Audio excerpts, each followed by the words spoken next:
अब हामी लाग्छौं घ नम्बरतिर। अब घ नम्बर भइसकेपछि अब हामी लाग्छौं घ नम्बरतिर।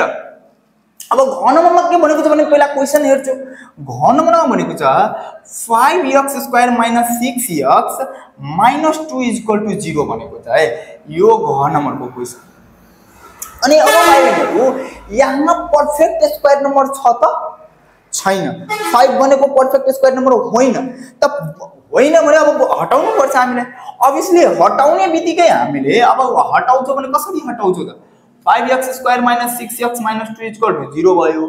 अब के कसरी हटाउँछौ डिवाइड बाइ 5 गर्दैन नि त हो। त दुवैतर्फ के लेख्ने both side dividing 5 on both side. Dividing in 5 on both side लेख्दिने। बोथ साइड हामीले 5 ले डिवाइड गर्छौ भने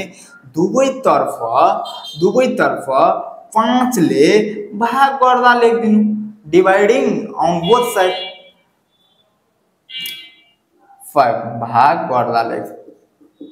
डिवाइडिङ 5 अन बोथ साइड ल 5x² by 5 - 6x by 5 - 2 by 5 = 0 by 5। अब यो 5 गयो x² - 6 by 5x - 2 by 5 = 0। अब यो पर्फेक्ट स्क्वायर नम्बर भयो भने यस्तो टर्ममा लग्छ हामी भनेको यस्तो टर्ममा लगेपछि यस्तो टर्म आउँछ ल। अब चाहिँ a को स्क्वायर माइनस फर्मुलाको के हुन्छ यहाँ तपाईहरु और युज गर्दै गर्नु है। म बिर्सिन्छु तर और युज गर्दै गर्नु है। अब यो x फर्मुला को 2a भइहाल्यो। अब हामीले यहाँ 6/5 पुर्याउनुहुन्छ। के पुर्याउनुहुन्छ 6/5 पुर्याउनुहुन्छ। 6/5 पुर्याउँदा 3/5 2 3 जा 6/5 इन्टु x हुन्छ कि हुँदैन हुन्छ। अनि अब यो b को ठाउँमा 3/5 को होल स्क्वायर आइदियो प्लसमा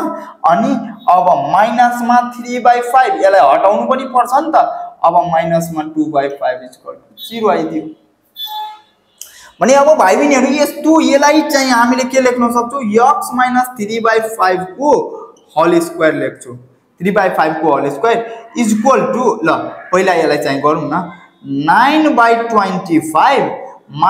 2/5 = 0 गरियो। अब यसलाई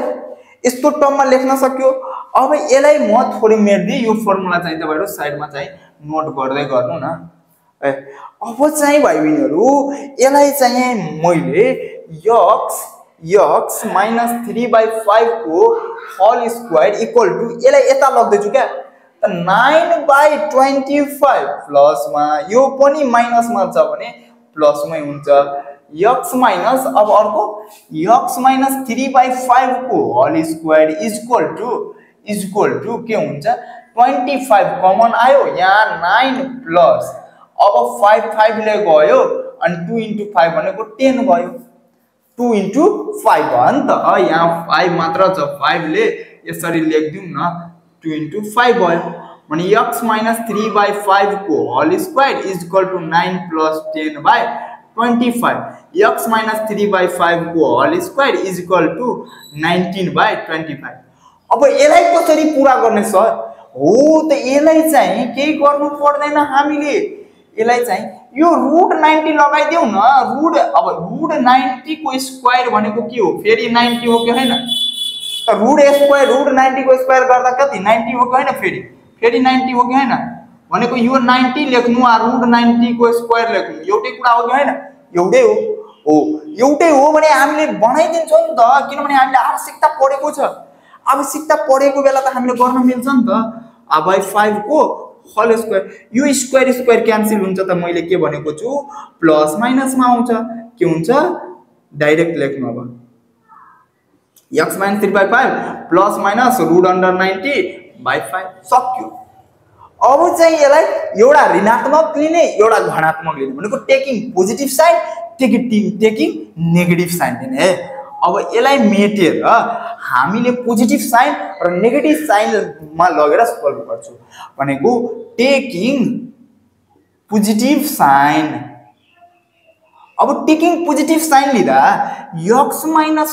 3/5 =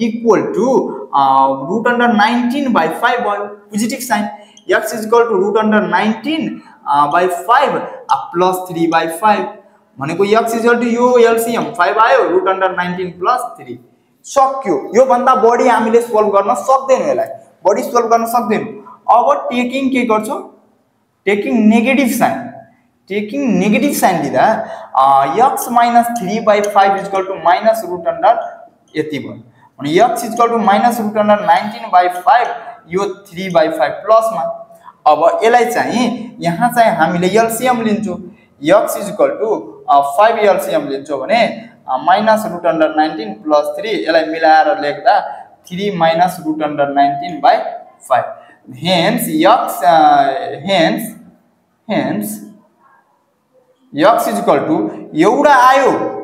रूट अंडर 19 प्लस 3 by 5 अर्को आयो 3 माइनस रूट अंडर 19 by 5 सक्यो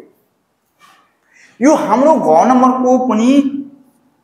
यो घ नम्बर थियो घ नम्बरको पनि हाम्रो सक्यो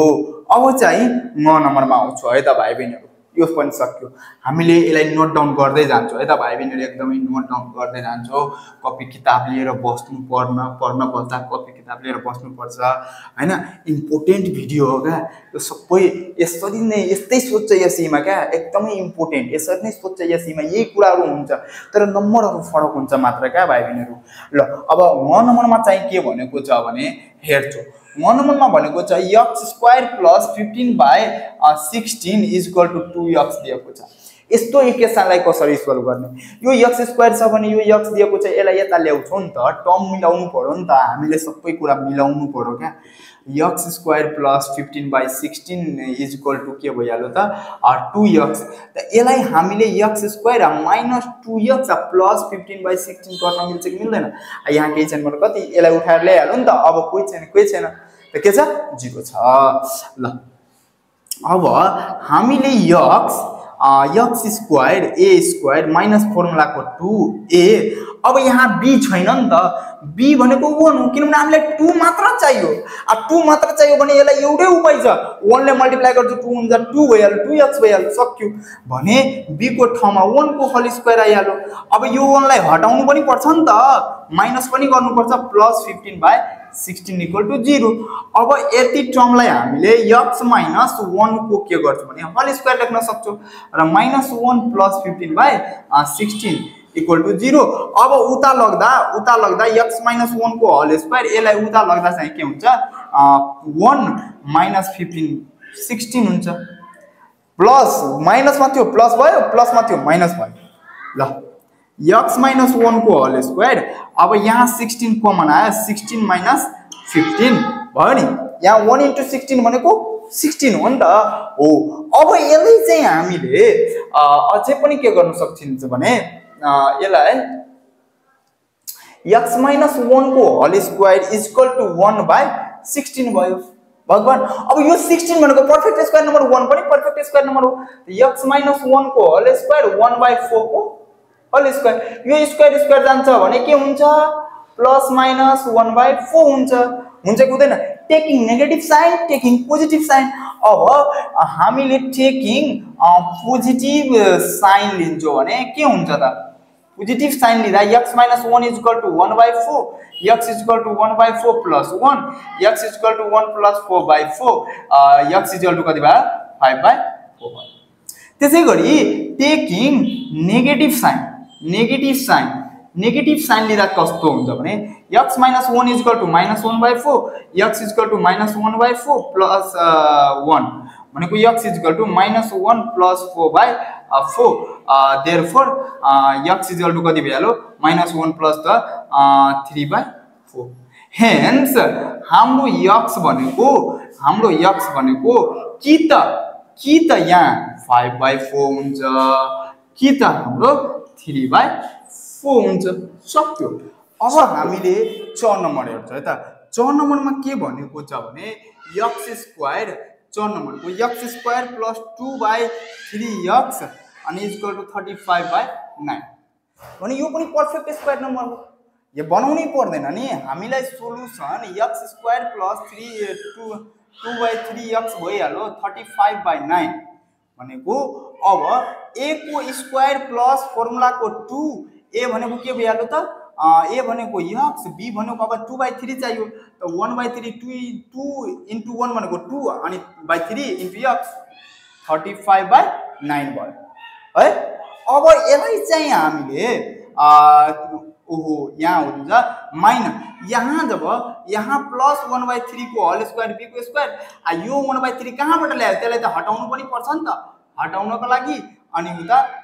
35/9 भयो हटाइसके। अब यति टर्मलाई चाहिँ हामीले x प्लस 1/3 को होल स्क्वायर लेख्न मिल्छ अनि यो 35 माइनस छ नि त माइनस 1/3 को स्क्वायर भनेको 9 इक्वल टु 35/9। अब x प्लस 1/3 को होल स्क्वायर इक्वल टु 35/9 यो माइनसमा छ उता जान्छ भने प्लसमा हुन्छ कि हुँदैन। अब यसलाई चाहिँ x प्लस 1/3 को whole square equal to 35 plus 1/9 भनेको x प्लस 1/3 को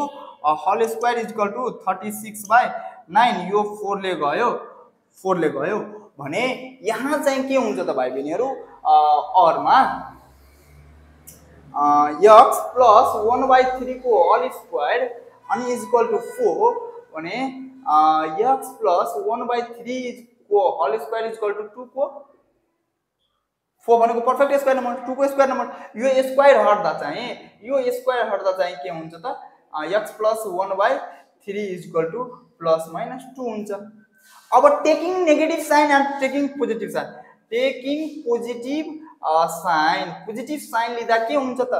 x प्लस 1/3 इक्वल टु 2 त x equal to 2 minus 1/3 x equal to 6 minus 1/3 x equal to 5/3